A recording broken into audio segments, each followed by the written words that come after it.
Welcome to another round of Prem and Proper here at SDH. 13 matches to go in the Premier League for most. Some are still chasing after cups and things like that, so not quite. But right now the marker is 13 matches to go for most of the teams in the Premier League.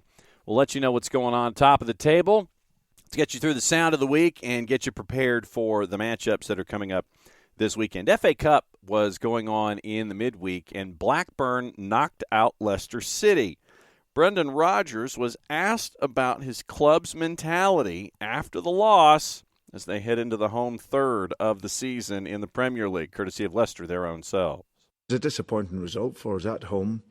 And I trust the squad, and I made changes to the team, thinking that, like I've always done here, we could put a team out to go and win the game and get through into a quarter-final. But we were nowhere near intense enough in our work and synchronised in our press and once fundamentally you don't do that side of the game well, then of course the other side was not so good either. So yeah, I give an honest opinion after the game. I felt they were better than us, and like I say, we need to have a far greater intensity and ambition in the game, and collectively, as well as individually. So yeah, we lost the game, and now we've got 14 games left in the league where we have to play with the maximum desire, and we have to pick the hungriest teams to get the results. So then Manchester United, they've been on a bit of a roll. They won the Carabao Cup,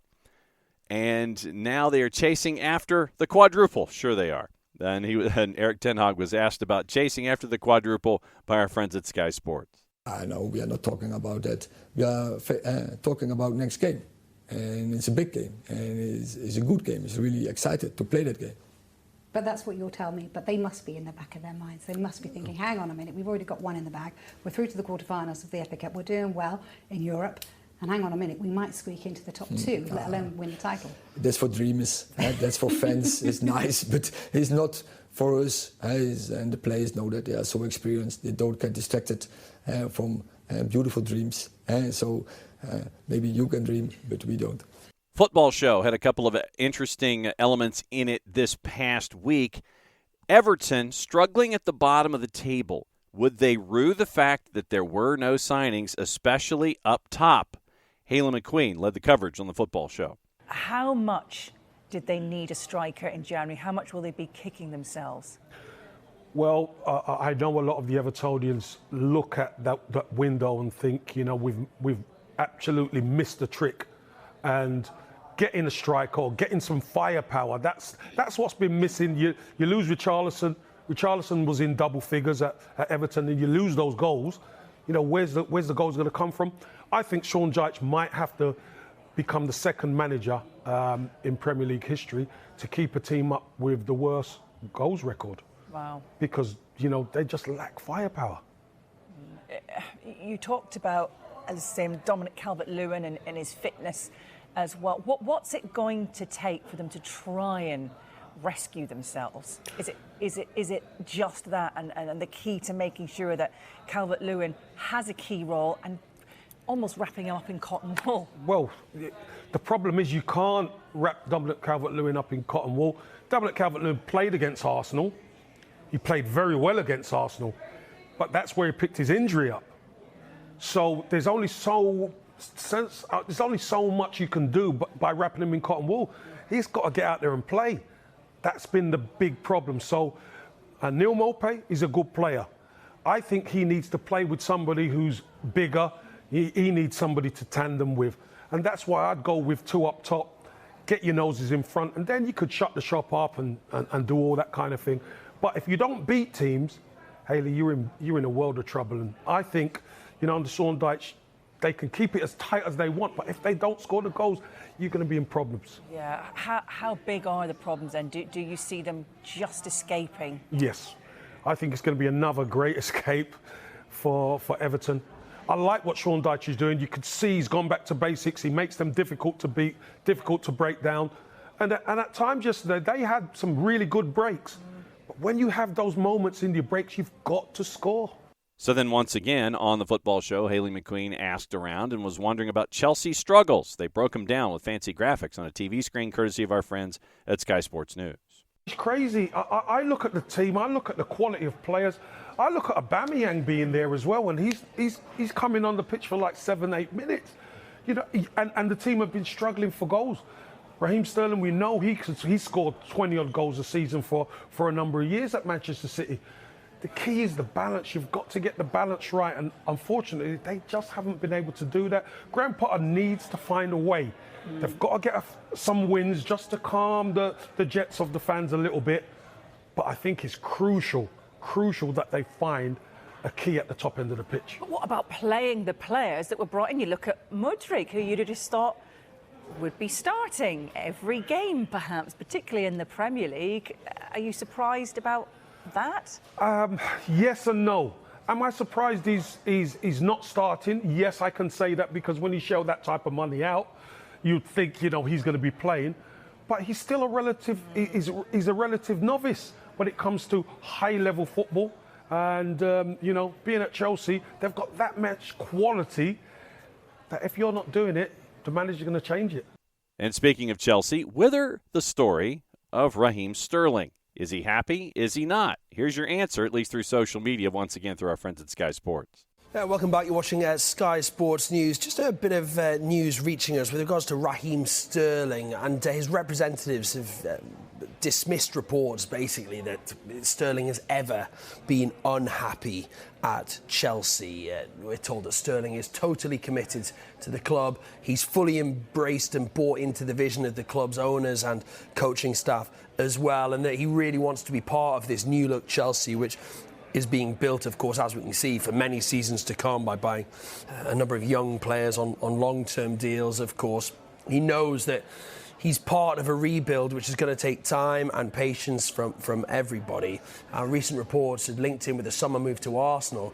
Now, there are no plans to review his future at Chelsea in the summer, we are told.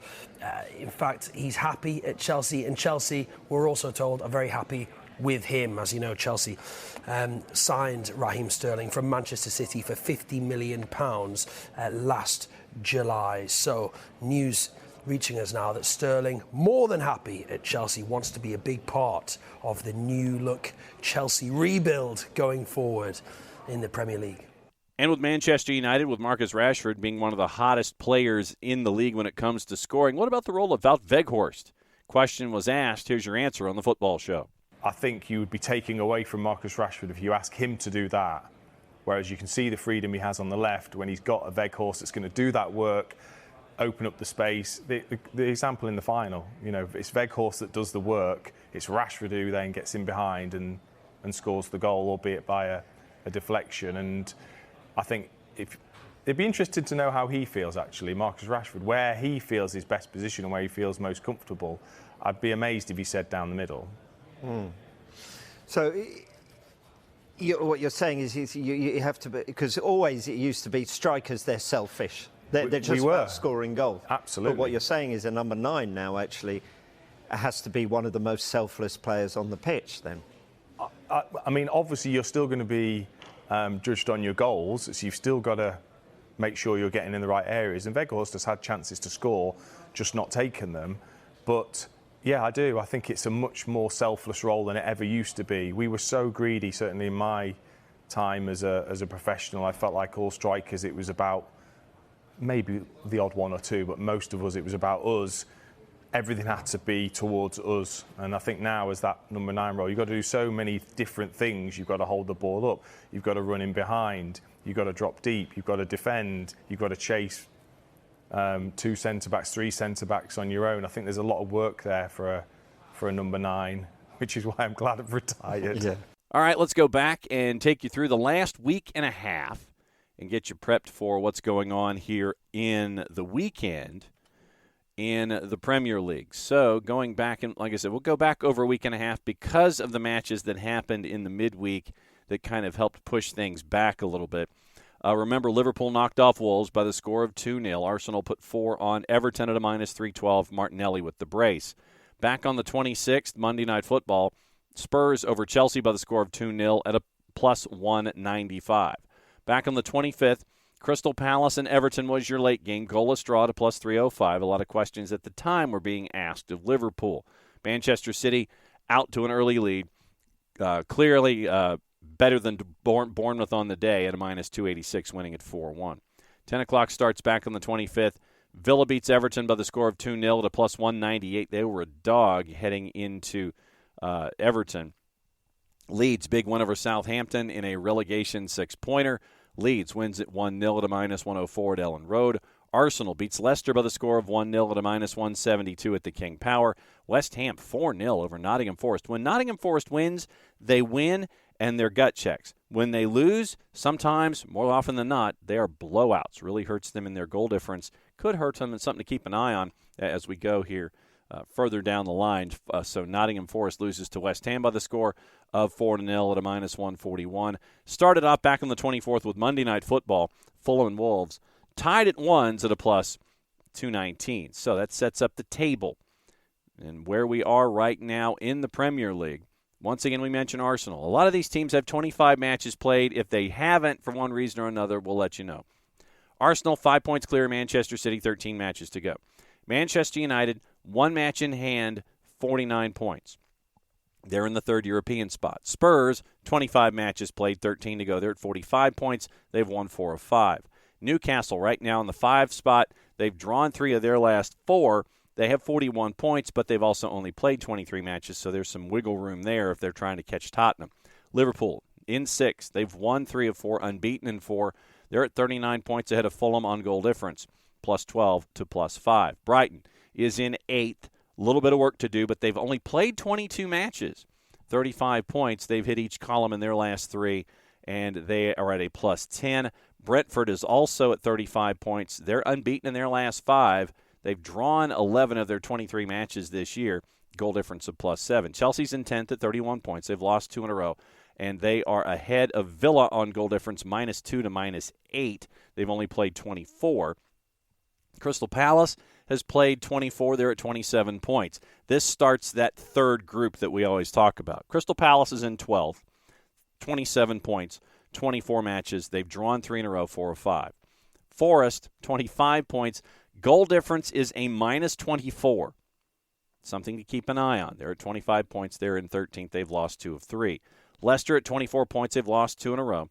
They're ahead of Wolves on goal difference, minus 6 to minus 17. West Ham is 16th at 23 points. The win on the weekend last time out really helped them, and they got some space, got them out of the relegation zone too with the win over Forest. Leeds is in 17th. Javi Gracia taking over for the remainder of the season. Won their last time out, the win over Southampton, 22 points, 1 point out of the relegation zone. Everton's lost 3 of 4. They are at 25 matches played and 18th. Bournemouth, 24 matches played, and they're at 21 points, goal difference of minus 26. Southampton, 4 points adrift right now in 20th, dead last, 24 matches, 18 points.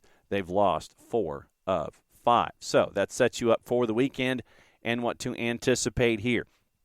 Very, very busy Saturday. You have 7 matches. You have 2 on Sunday. You have Monday Night Football. So here you go. Manchester City, they're the early game, hosting Newcastle. Big favorite at a minus 213. Newcastle's almost a plus 600. 10 o'clock matches. Arsenal, big favorite at home against Bournemouth at a minus 417. Bournemouth north of plus 1200. Villa and Palace. Villa, plus 108 at Villa Park. Crystal Palace almost a plus 300. Brighton hosting West Ham at a minus 125. West Ham north of plus 350. Chelsea hosting Leeds at a minus 154. Leeds almost a plus 450. Your draws a plus 305. Wolves and Spurs. Wolves at a plus 240. Draw is the same. Spurs are a plus 124. Southampton Leicester is your late game. Another one of those relegation area Group 3 matches. Southampton, they are a home dog, only slightly at a plus 175. The Leicester at home is a plus, or Leicester on the road as an underdog is a plus 167.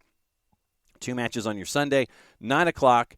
Another one of those Group 3 relegation 6-pointers. Nottingham Forest at City Ground is a plus 174, hosting Everton. Draws a plus 210. Everton's a plus 188. Liverpool and Manchester United. Liverpool's the favorite at Anfield at a plus 141. Your draws a plus 273. And Manchester United's a plus 188. Monday Night Football, Brentford at the G-Tech is a plus 102, hosting Fulham. Your draw and Fulham basically in the same margin of error, just north and south of plus 270. So that's your rundown of everything going on in the Premier League, all the news and notes to get you ready for Matchweek 26. Some teams still have some room to make up. Some teams are trying to get out of the relegation zone. So we'll have our answers coming up next time. Thanks for hanging out with us here on Prem and Proper. For everybody here at SDH, for Jason, for Jarrett, for Nick, I'm just John. Played safe, everybody. Enjoy your matches in the Prem. We will catch up with you next week.